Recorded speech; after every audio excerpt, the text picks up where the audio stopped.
नमस्कार दोस्तों, बीडीआरडी ट्यूटोरियल में मैं सी अभिषेक आप सबका स्वागत करता हूं और आशा करता हूं कि आप सब लोग स्वस्थ होंगे, सुरक्षित होंगे। आज इस वीडियो के माध्यम से हम बहुत ही इम्पॉर्टेंट कॉन्सेप्ट पढ़ने वाले हैं इनकम टैक्स का, और मैं आशा करता हूं कि ये वीडियो आपके लिए आपको अच्छी लगेगी और ये वीडियो आपकी जानकारी बढ़ाएगी इनकम टैक्स के लिए। तो ये वीडियो बहुत ही इम्पोर्टेंट वीडियो है, तो दोस्तों इस वीडियो को बिल्कुल अंत तक देखिएगा ताकि आपके कॉन्सेप्ट्स क्लियर हो सकें। अभी हम बेसिक कॉन्सेप्ट स्टार्ट कर रहे हैं, इसके बाद नेक्स्ट वीडियो में हम स्लैब रेट्स के बारे में पढ़ेंगे जो कि इंडिविजुअल्स एचयूएफ को मिलते हैं, और कंसेशनल रेट्स के बारे में पढ़ेंगे जो कंपनीज को मिलते हैं अगर कुछ कंडीशंस वो फुलफिल करते हैं। तो मेरा आप सभी से निवेदन है कि इस वीडियो को आखिरी तक देखें, बिल्कुल अंत तक देखें, और प्लीज़ मेरे चैनल को सब्सक्राइब करें। इस वीडियो को जितना ज़्यादा शेयर कर सकते हैं शेयर करें, लाइक करें। वीडियो शुरू करने से पहले मैं एक छोटी सी रिक्वेस्ट आप सभी से करना चाहता हूँ that you can watch this video in English by clicking on the link posted at description box below. तो आइए चलिए स्टार्ट करते हैं इस लेक्चर को। बहुत ही ब्यूटीफुल लेक्चर है और बहुत ही इंटरेस्टिंग सब्जेक्ट है इनकम टैक्स। तो इनकम टैक्स क्या है? हमारी जो इनकम होती है उस पर अगर कोई टैक्स लगाती है गवर्नमेंट, हमारी जो आय होती है उस पर कोई कर लगता है गवर्नमेंट के द्वारा, तो उसको इनकम टैक्स कहा जाता है। ठीक है, और इसकी एप्लीकेबिलिटी पूरे भारत में है। पहले जम्मू कश्मीर में भी नहीं थी, लेकिन अब जम्मू कश्मीर में भी हो गई है, तो पूरे भारत में इसकी एप्लीकेबिलिटी है और ये 1 अप्रैल 1962 से लागू हुआ था। ठीक है, तो बेसिकली 5 तरह की हेड्स होते हैं हमारे इनकम में, जिसमें कि हमारी मूलतः इनकम जो है वो जनरेट होती है। लाइक हमें जो सैलरी मिलती है, जो एक एम्प्लॉय काम करता है ऑफिस में जाके और उसको सैलरी मिलती है उसके एम्प्लॉयर्स के थ्रू, वो उस बेसिस पे एक तो वो इनकम हो जाती है। हाउस प्रॉपर्टी के थ्रू जो हम किराया लेते हैं अपने टेनेंट्स वगैरह से, उससे जो हमारी इनकम होती है उसे हाउस प्रॉपर्टी में कंसिडर किया जाता है। प्रॉफिट एंड गेन होते हैं बिजनेस में, जो हमारा मुनाफा होता है बिजनेस में या प्रोफेशन में, वो हमारी इनकम कंसिडर की जाती है। कैपिटल गेन इनकम होती है जो कि मूलतः शेयर्स बेचने पे या घर बेचने पे हमें जो इनकम होती है, वो जो प्रॉफिट होता है उसको हम कैपिटल गेन पे में कंसिडर करते हैं। इस बारे में हम विस्तार से पढ़ेंगे आगे की स्लाइड्सों में, आगे की वीडियोस में, सॉरी। और income from other sources, like जो हमारा इंटरेस्ट हमें मिलता है हमारी बैंक पे मिल जाता है, बैंक सेविंग बैंक के इंटरेस्ट पे मिल जाता है, एफडी के इंटरेस्ट पे हमें एफडी पे इंटरेस्ट मिल जाता है, प्लस जो हमारी लॉटरी से हमारी जो विनिंग होती है, ये सब हमारा इनकम फ्रॉम अदर सोर्सेस में कवर हो जाता है। तो बेसिकली 5 तरह के हेड्स हैं जिन पे हमारी इनकम कवर होती है। अब कुछ हायरार्की है, जैसे इनकम टैक्स है वो central board of direct tax के अंडर आता है, और central board of direct tax जो है वो डिपार्टमेंट ऑफ रेवेन्यू के अंडर आता है। Department of revenue ministry of finance के अंडर काम करती है और इन सबको स्वचालित करती है सेंट्रल गवर्नमेंट। नाउ कुछ कैटेगरीज हैं टैक्स पेयर्स की जिनको हमें पढ़ना होगा। बहुत ही अच्छी कैटेगरीज हैं और बहुत ही इंपॉर्टेंट है ये। सबसे पहले इंडिविजुअल में हमारा कवर होता है रेजिडेंट इंडिविजुअल या नॉन रेजिडेंट इंडिविजुअल। इसके लिए कुछ कंडीशंस हैं, वो फुलफिल होनी चाहिए, कंप्लाई होनी चाहिए।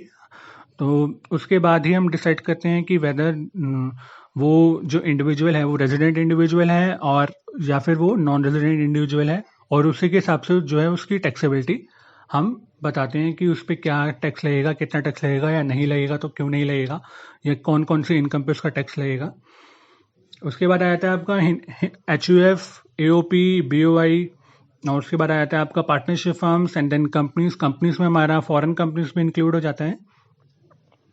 तो कुछ कंडीशंस हैं जो फुलफिल होने चाहिए इंडिविजुअल्स के लिए। दो बेसिक कंडीशंस हैं। बेसिक कंडीशंस अगर आपकी 2 में से एक भी फुलफिल होती है तो उसके बाद हमें देखना होता है कि हम एडिशनल कंडीशंस को फुलफिल कर रहे हैं या नहीं कर रहे हैं। अगर वो दोनों एडिशनल कंडीशंस फुलफिल हो जाती हैं then in that case individual जो है वो रेजिडेंट इंडिविजुअल होता है, और अदरवाइज वो नॉन रेजिडेंट इंडिविजुअल होता है। तो आइए देख लेते हैं कि कौन कौन सी वो 2 कंडीशंस हैं। तो पहली कंडीशन ये है कि डेट कंसर्न पर्सन, उसको 182 डेज और मोर वो इंडिया में रहा हो या रही हो। और जो दूसरी कंडीशंस है, या तो वो 60 डेज से ज़्यादा, या तो नहीं, मतलब उसको 60 डेज और मोर इंडिया में रहना होगा, प्लस 365 डेज और more in the last 4 previous year वो इंडिया में रहा या रही हो। तो यहाँ आप देख सकते हैं कि जो सेकंड पॉइंट है उसमें आपकी दो सब कंडीशंस बन रही हैं, एक 60 डेज की जो कि करंट ईयर में फुलफिल होनी चाहिए, और एक 365 डेज की जो 4 साल में फुलफिल होनी चाहिए, जो पिछले 4 सालों में फुलफिल होनी चाहिए। मतलब वो इंडिविजुअल 60 दिन रहा हो इस करंट ईयर में, जिस करंट ईयर का हम रेजिडेंशियल स्टेटस देख रहे हैं। सपोज फाइनेंशियल ईयर 2021 का हम रेजिडेंशियल स्टेटस देख रहे हैं, तो 2021 में वो 60 दिन रहा हो, और उससे पिछले 4 सालों में, उससे पिछले के 4 सालों में वो कम से कम 365 दिन रहा हो। तो ये दोनों कंडीशन फुलफिल होनी चाहिए सेकंड वाले में, ठीक है। और either of the two basic conditions, अगर उसकी दोनों में से कोई एक भी बेसिक कंडीशन फुलफिल हो जाती है तो हम आगे प्रोसीड करते हैं एडिशनल कंडीशंस पे, और वो दोनों एडिशनल कंडीशंस जो है फुलफिल होनी चाहिए। तो वो दोनों एडिशनल कंडीशंस क्या है? पहली ये है कि वो कंसर्न पर्सन जो है वो रेजिडेंट हो 2 प्रीवियस ईयर्स में, इन द लास्ट 10 प्रीवियस ईयर्स। तो अगर हम फाइनेंशियल ईयर 2021 का रेजिडेंशियल स्टेटस देख रहे हैं एक इंडिविजुअल का, तो उसके पहले के 10 साल, उन 10 सालों में अगर वो 2 साल रेजिडेंट रहा है तो उसकी पहली एडिशनल कंडीशन फुलफिल हो जाएगी। और या फिर वो 730 डेज और मोर रहा है इन लास्ट 7 प्रीवियस ईयर्स, मतलब 2020-21 से पहले वाले 7 सालों में अगर वो 730 दिन यहाँ रहा है, भारत में रहा है, तो वो रेजिडेंट इंडिविजुअल मान लिया जाएगा। और उसकी अगर बेसिक कंडीशन एक भी फुलफिल हो रही है इनमें से, तो वो रेजिडेंट इंडिविजुअल मान लिया जाएगा, नहीं तो नॉन रेजिडेंट इंडिविजुअल माना जाएगा। तो आगे वाली स्लाइड की तरफ बढ़ते हैं। इसमें ये लिखा गया है कि अगर कोई इंडिविजुअल बेसिक कंडीशन फुलफिल कर लेता है तो उसको रेजिडेंट इन इंडिया मान लिया जाएगा। उस केस में हम ये देखेंगे कि वो ROR है, दैट मीन्स कि रेजिडेंट एंड ऑर्डिनरी रेजिडेंट है, या फिर RNOR है, that is resident but not ordinarily resident है। तो अगर SSC both the additional conditions को सेटिस्फाई कर लेता है तो वो ROR ट्रीट होगा, मतलब resident and ordinarily resident treat होगा। अब कंप्यूटेशन पर्पस के लिए हमें ये देखना होगा कि वो व्यक्ति जिसका हम रेजिडेंट स्टेटस देख रहे हैं वो इंडिया में कब एंटर हुआ है, और इंडिया से उसने कब उसने इंडिया छोड़ा है, बाहर के देश में वो विजिट के लिए गया है, for business purpose, for tourist purpose. तो ये हमें जो हमारी बेसिक कंडीशन है 182 डेज की या 730 डेज की या 60 डेज की, तो उसके लिए हम इन दोनों डेज को भी इंक्लूड करेंगे for the purpose of computation. Suppose हम फाइनेंशियल ईयर 2021 का रेजिडेंशियल स्टेटस देख रहे हैं, और एक पर्सन है वो 1 अक्टूबर को इंडिया में आता है, एंड वो 29 दिसंबर को इंडिया से चला जाता है, बाहर चले जाता है, बिजनेस पर्पज से चले जाता है, या टूर के लिए घूमने चले जाता है। तो इस केस में उसकी जो रेजिडेंशियल स्टेटस के लिए जो हमें कंप्यूटेशन करना होगा नंबर ऑफ डेज का, उसमें हम 1 अक्टूबर को भी इंक्लूड करेंगे, और जिस दिन वो जा रहा है इंडिया छोड़ के, जस्ट 29 दिसंबर, उसको भी इंक्लूड करेंगे।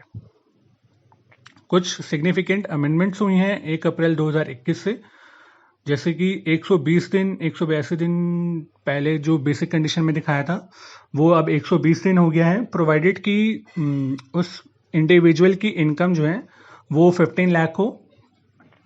एंड सेकंड जो पॉइंट है उसमें यह है कि अगर कोई सिटीजन ऑफ इंडिया है तो वो उसको deem to be resident in India मान लिया जाएगा, अगर वो किसी और कंट्री और टेरिटरी में रेजिडेंट नहीं बनता है by the way of his domicile और एनी अदर डॉक्यूमेंट, ठीक है। और प्राइमा फेसी उसकी जो इनकम है वो भी 15 लाख होनी चाहिए। अब इंडिविजुअल और HUF के केस में नॉन रेजिडेंट हम उस पर्टिकुलर इंडिविजुअल और HUF को मान लेंगे अगर वो इंडिविजुअल पिछले 10 सालों में से 7 साल जो है वो नॉन रेजिडेंट रहा है, तो उसको हम नॉन रेजिडेंट कैटेगराइज कर लेंगे। मतलब अगर हम फाइनेंशियल ईयर 2021 का हम अगर रेजिडेंशियल स्टेटस देख रहे हैं किसी पर्टिकुलर इंडिविजुअल का, तो उसके पिछले 10 सालों को देखेंगे। अगर 10 सालों में से वो 7 साल जो है वो नॉन रेजिडेंट रहा है, तो उसको हम नॉन रेजिडेंट ही कैटेगराइज करेंगे। अब बात करते हैं HUF की, सॉरी, इससे पहले हम बात करते हैं टैक्सेबिलिटी की। टैक्सेबिलिटी क्या रहेगी? तो इंडिविजुअल के केस में अगर रेजिडेंट इंडिविजुअल है तो आपकी बोथ इनकम्स में, मतलब जो आप इंडिया में जनरेट कर रहे हो उसमें भी, और जो आप फॉरेन में जनरेट कर रहे हो या अब्रॉड जनरेट कर रहे हो, दोनों पे टैक्स लगेगा और दोनों आपकी इनकम कंसिडर की जाएगी। फॉर नॉन रेजिडेंट के लिए जो उनकी टैक्स लायबिलिटी होगी वो सिर्फ वहीं तक रिस्ट्रिक्टेड होगी जितना वो इंडिया में अर्न कर रहे हैं, और उनको अपनी फॉरेन इनकम पे टैक्स देने की ज़रूरत नहीं है।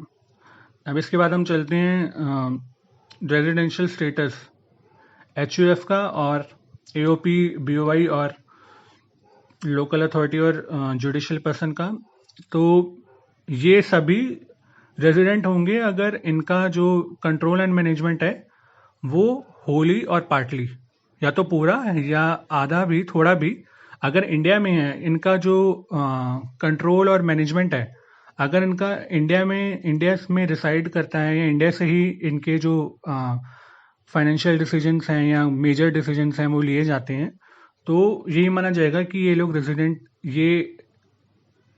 हैं, इन्हें रेजिडेंट कंसिडर किया जाएगा। और अगर इनका पूरा डिसीजन, मैनेजमेंट डिसीजन या फाइनेंशियल डिसीजन सब कुछ बाहर से ही होता है, तो हम इन्हें फॉरेन या नॉन रेजिडेंट कैटेगराइज कर सकते हैं। आगे की स्लाइड्स पे बढ़ते हैं। कंपनी के केस में रेजिडेंट और नॉन रेजिडेंट क्या होगा, इंडियन कंपनी जो है वो हमेशा रेजिडेंट रहेगी, और अगर कोई दूसरी कंपनी है तो उस केस में ये रहेगा कि उसके major decision, share holding decision, financial decisions कौन ले रहा है। अगर उसके डिसीजंस इंडिया में ही हो रहे हैं तो उसको रेजिडेंट कंपनी माना जाएगा, अदरवाइज नॉन रेजिडेंट कंपनी माना जाएगा। तो फिलहाल इस वीडियो में इतना ही। अगली वीडियो में हम डिस्कस करेंगे कि कुछ कौन कौन से बेसिक स्लैब रेट हैं individual, HUF, judicial person, AOP के लिए, और क्या क्या टैक्स रेट्स एप्लीकेबल होंगे कंपनीज पे, लाइक डोमेस्टिक कंपनीज पे क्या होगा, फॉरेन कंपनीज पे क्या होगा, फर्म्स पे क्या होगा, और कुछ रियायतें मिली हैं अंडर सेक्शन 115 BBA कंपनीज को, अगर कुछ कंडीशंस को फुलफिल करते हैं तो और जो कोऑपरेटिव सोसाइटीज को रियायतें मिली हैं। तो इस बारे में हम अगली वीडियो में डिस्कस करेंगे। आप आशा करता हूं कि आपको ये वीडियो पसंद आई होगी और उससे आपके कॉन्सेप्ट थोड़े क्लियर हुए होंगे। इस वीडियो को दोबारा देखिएगा तो शायद आपके पूरे कॉन्सेप्ट जो भी मैंने इस वीडियो में कवर करे हैं वो शायद क्लियर हो जाएं अच्छे से। तो बहुत बहुत धन्यवाद दोस्तों। इस वीडियो को ज़्यादा से ज़्यादा शेयर करें, लाइक करें, और प्लीज़ मेरे चैनल को सब्सक्राइब करें। और हमारी अगली वीडियो होगी टैक्स रेट्स पे, जैसा कि मैंने बताया। So thank you so much for your support and बहुत बहुत धन्यवाद आपका।